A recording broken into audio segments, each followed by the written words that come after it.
यहाँ के विधायक जो हैं, अगर कोई मर गया वहाँ तो जाके राजनीति चमकाएंगे। इनको तो पावर है नहीं कि डॉक्टर्स का वैकेंसी बढ़वा दे। कि मैं आपके यहाँ शादी में, ब्याह में, तिलक में, बर्थडे पार्टी में नहीं आऊँगा, गौना में नहीं आऊँगा, लेकिन आपका भाई, आपका भतीजा मेरे पास रोजगार के लिए आएगा तो मैं 10 बार बैंक जाऊँगा, मैं 10 बार विभाग जाऊँगा और उनको रोजगार प्रोवाइड कराऊँगा। इस महीना में शपथ पत्र में दिए थे कि काम पूरा करना है, 26 महीना बीत गया, अभी तक कुटकू डैम में फाटक लगाने के लिए करोड़ा नहीं गिरा है। तो क्या हम छोड़ दें? हम ठेकेदार को कमाने के लिए हम इतना लड़े थे, हमको खेत में पानी पहुंचा, मतलब 1 महीना में इनके नाक के नीचे से जमीन खिसक जाएगा और हम लोग प्रचंड बहुमत से जीतेंगे यहाँ।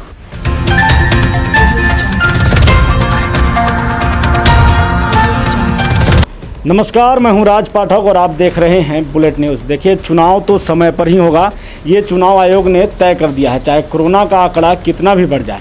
और इसी बीच में औरंगाबाद विधानसभा में भी चुनावी सरगर्मी तेज है।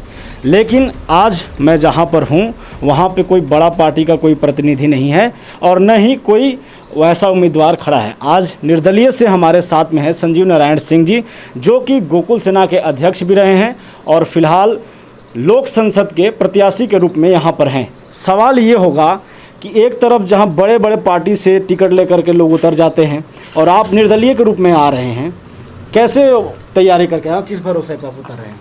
देखिए, परिवर्तन की शुरुआत यहाँ से हो गई कि अभी तक लोग पार्टी से टिकट मांग रहे हैं और पार्टी में टिकट कैसे मिलता आपको पता है। 2 करोड़ 4 करोड़ देते हैं और टिकट खरीद के आते हैं। जनता को केवल वोट देने का अधिकार था। पहली बार हम लोगों ने एक वैचारिक क्रांति की शुरुआत की है और जनता से टिकट मांग रहे हैं, मतलब टिकट देने का अधिकार जनता को हम दिए। पहला परिवर्तन तो यहीं से पहली शुरुआत हो गई। और जहाँ तक आप पार्टियों की बात कैसे लड़ेंगे, देखिए, हमारा जो लोक संसद संगठन है ये राजनीतिक सुधार आंदोलन है, कोई पार्टी नहीं है। तो चाहे जितनी बड़ी पार्टी हो, उनको वोट तो जनता को ही करना है। अगर जनता नकार देगी, जैसा कि नकारती रही है, बड़े बड़े लोग को परास्त की है, तो उनका टिकट का क्या मतलब है। और ये जो लड़ाई है, मैं बहुत गंभीरतापूर्वक पूरे देश के लोगों को बताना चाहता हूँ और इसकी शुरुआत औरंगाबाद के पुण्य धरती से हुई है। इस सब दल में, सभी दल में सेवा एवं फकीरी की राजनीति की स्थापना हो, इसके लिए हम लोग लड़ रहे हैं। आप देखिए, किसी भी पार्टी में सच्चे कार्यकर्ता की कमी नहीं है। 20 साल 15 साल पार्टी की सेवा करते हैं और उनके सामने 2 महीना पहले, 1 साल पहले कोई आता है और 2 करोड़ 3 करोड़ दे करके पार्टी का टिकट लेके चला जाता है और बेचारा वो कार्यकर्ता फिर उसके पीछे पीछे चलने के लिए बाध्य हो जाता है। उसका एक गुनाह, सिर्फ एक गुनाह, उसके पास पैसा नहीं है। क्या राजनीतिक सिर्फ पैसों वालों को होना चाहिए? क्या विधायक केवल धनबल पे बनेंगे, केवल शराब बांटेंगे, मुर्गा बांटेंगे, दारू बांटेंगे, उन्हीं को विधायक बनना चाहिए? वैचारिक क्रांति लोक संसद लाया है और इसको हम लोग परास्त करेंगे और इसकी शुरुआत औरंगाबाद विधानसभा से हम कर रहे हैं, इसीलिए जनता से टिकट मांग रहे हैं। अगर बात करें जनता के बीच आप जा रहे हैं लगातार और उनसे टिकट मांग रहे हैं, लेकिन अगर बात करें कि लोग निर्दलीयों को बहुत कम ही वैसे चांस देते हैं कि आप जीतें, पार्टियों के बीच चले जाते हैं, जाति के आधार पर बटे हुए हैं, क्योंकि बिहार की जो चुनाव है पूरी तरीके से जातिगत आधार पर बटा हुआ है, पैसों पे तो दारू पे, ये पर चले जाते हैं। आप इनके बीच में कैसे विश्वास पैदा करेंगे? देखिए, ऐसा है कि ना हम पार्टी से हैं ना निर्दलीय हैं, हम जनता टिकट पे हैं। हमने तय किया है कि 30,000 जनता हमको टिकट देगी तो हम चुनाव लड़ेंगे और जिससे टिकट लेते हैं उससे 5 रुपया भी लेते हैं। अब टिकट किस ग्राउंड पे मांगते हैं? जैसे हम लोगों ने जो काम किया है, हमारे पास धनबल नहीं है, लेकिन पराक्रम की ताकत, मैं दावे के साथ कहता हूँ, हम लोगों की पराक्रम की ताकत पूरे ज़िले में जितने जनप्रतिनिधि उनसे ज़्यादा है। आप उदाहरण देखिए, हम लोगों ने बिना सरकार के मदद के 2 करोड़ का बूढ़ा बूढ़ी बांध बनाए बालूगंज के पास। बताइए, पूरे बिहार के लिए नज़ीर है। बिना सरकार के मदद के 2 करोड़ का बांध, जिससे 43 गांव में सिंचाई 4 वर्षों से हो रही है। अब मेरा बैकग्राउंड है, गोकुल सेना के लोग कर रहे हैं। हम लोग सुंदरगंज में पुल 9 करोड़ रुपया लेकर के उठे, ज़मीन पर लिखवा के कलेक्ट्रेट गेट के सामने औरंगाबाद में 9 करोड़ रुपया ज़मीन पर लेकर के उठे। 78 घंटा मैं आमरण अनशन पे था, 10,000 लोग आए, सुंदरगंज में पुल बना। हम लोग नॉर्थ कोयल के लिए सबसे बड़ी सिंचाई परियोजना, उत्तर कोयल के लिए कोर्ट गए और मेरे जनहित याचिका पर पटना हाई कोर्ट के चीफ जस्टिस ने भारत सरकार के सेक्रेटरी, बिहार के सेक्रेटरी और झारखंड के सेक्रेटरी को कोर्ट में बुलाया और उनको कहा कि 3 महीना के अंदर अगर आप फंड सेंक्शन करके नहीं आइएगा तो आपके खिलाफ ऑर्डर पास कर देंगे। कोर्ट के दबाव में ये लोग फंड सेंक्शन करके ले गए, 1622 करोड़ की मंजूरी लेकर के ले गए, तो इनको छोड़ा गया। लेकिन 30 महीना में शपथ पत्र में दिए थे कि काम पूरा करना है। 26 महीना बीत गया, अभी तक कुटकू डैम में फाटक लगाने के लिए 1 रोड़ा नहीं गिरा है। तो क्या हम छोड़ दें? हम ठेकेदार को कमाने के लिए हम इतना लड़े थे, हमको खेत में पानी पहुंचाना है। तो 3 संकल्प मेरा। पहला, हमारे जैसे फक्कड़ आदमी को अगर जनता चुनती है, 1 रुपया वेतन नहीं लेंगे। पूरे 5 साल का वेतन प्रत्येक पंचायत में 10 अच्छे लोग की कमेटी बनाएंगे और 2-2 माह का वेतन दान कर देंगे, जिससे लोक कल्याण होगा। लेकिन मैं वेतन का 1 रुपया नहीं लूँगा, नहीं लूँगा, नहीं लूँगा। इसलिए नहीं लूँगा कि इस राजनीति में पैसा के कारण इतना पाप बढ़ा है, उसको हम परास्त करना चाहते हैं। दूसरा, जब तक कुटकू डैम में फाटक नहीं लगेगा तब तक विधानसभा में रोज़ जाएंगे, कुर्सी पर नहीं बैठेंगे, ज़मीन में बैठेंगे। जब पूछेंगे मुख्यमंत्री तो मैं बताऊंगा कि इस विधानसभा की क्या गरिमा रही जब 50 वर्षों, यही विधानसभा तो पास किया था कि उत्तर कोयल परियोजना बनना चाहिए, और 15 लाख किसानों का सपना उत्तर कोयल 50 वर्षों में आप पूरा नहीं किए, तो किस मुंह से आप फिर वोट मांगने जाते हैं? तो हम उन 15 लाख लोगों की आवाज़ बनकर आए हैं। 1 साल में हर हाल में कुटकू डैम में फाटक लगे, और जब तक नहीं लगाइएगा हम ज़मीन में बैठेंगे, प्रोटेस्ट करेंगे, और ज़रूरत पड़ गया तो मुख्यमंत्री के गेट पर भी बैठेंगे। और वहाँ से भी नहीं सुना गया तो जो जनता हमको चुनेगी उनको लेकर के सड़क पर बैठेंगे। हमको 1 साल में पानी हर हाल में किसान के खेत में चाहिए। और तीसरा और अंतिम, राज जी, करोड़ों करोड़ रुपया ज़िला में सरकार रोज़गार के लिए भेज रही है। भेज तो रही है इसलिए कि युवाओं को रोज़गार मिले, और वो लौट जा रहा है। तो मैं जनता से ही कहता हूँ कि मैं आपके यहाँ शादी में, ब्याह में, तिलक में, बर्थडे पार्टी में नहीं आऊँगा, गौना में नहीं आऊँगा, लेकिन आपका भाई, आपका भतीजा मेरे पास रोज़गार के लिए आएगा तो मैं 10 बार बैंक जाऊँगा, मैं 10 बार विभाग जाऊँगा और उनको रोज़गार प्रोवाइड कराऊँगा। केवल भाषण से तो किसी का पेट भरेगा नहीं। जो हम अपना एनर्जी, अपना समय न्योता पुराने में व्यस्त रहेंगे, उससे अच्छा है कि लोगों को रोज़गार प्रोवाइड करेंगे। और मेरा तो सपना है कि औरंगाबाद विधानसभा के एक घर में रोज़गार पहुंचाए। अच्छा, आप बोल रहे हैं कि रोज़गार, क्योंकि चूँकि अभी बाढ़ का भी चल रहा है और कोरोना भी है, हमारा जो क्षेत्र है वो सूखाग्रस्त क्षेत्र है, इसलिए उत्तर कोयल की बात आप कर रहे हैं, बूढ़ा बूढ़ी बांध की भी। रोज़गार की तो हर पार्टी, हर उम्मीदवार उतरता है, ये मुद्दों पर बात होती है। आप रोज़गार लाएंगे कैसे? क्योंकि आप तो एक विधायक रहेंगे, आपको क्या लगता है कि जो यहाँ के विधायक हैं, सांसद हैं, अब तक जो बने हैं, उनके पास ये दिमाग नहीं था? ये वादा तो वो भी किए हैं, आप कैसे लाएंगे? नहीं, कभी नहीं किए हैं। हम जो शपथ पत्र दे रहे हैं, स्टाम्प पे लिखित दे रहे हैं, रोज़गार की बात उनको समझ से ऊपर की बात है। सरकार कहती है, विधायक कोई नहीं कहता है। रोज़गार उनको समझ में भी नहीं आता है। अब जैसे बताइए, लक्ष्मी जी, गणेश जी की मूर्ति जो होती है, दीपावली में हम लोग पूजा करते हैं, चाइना से बन के आता है।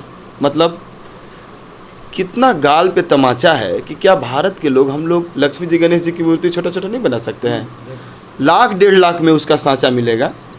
क्यों ना भैरवपुर में लगे, क्यों ना औरंगाबाद में, क्षत्रिय नगर में लगे सांचा, और उसमें श्रमिक भी काम करेंगे, और जो लगाएगा उसको भी पैसा। पूरा औरंगाबाद में बना हुआ लक्ष्मी जी, गणेश जी कोई ब्रांड होता है क्या? लक्ष्मी जी, गणेश जी की मूर्ति बिक जाए।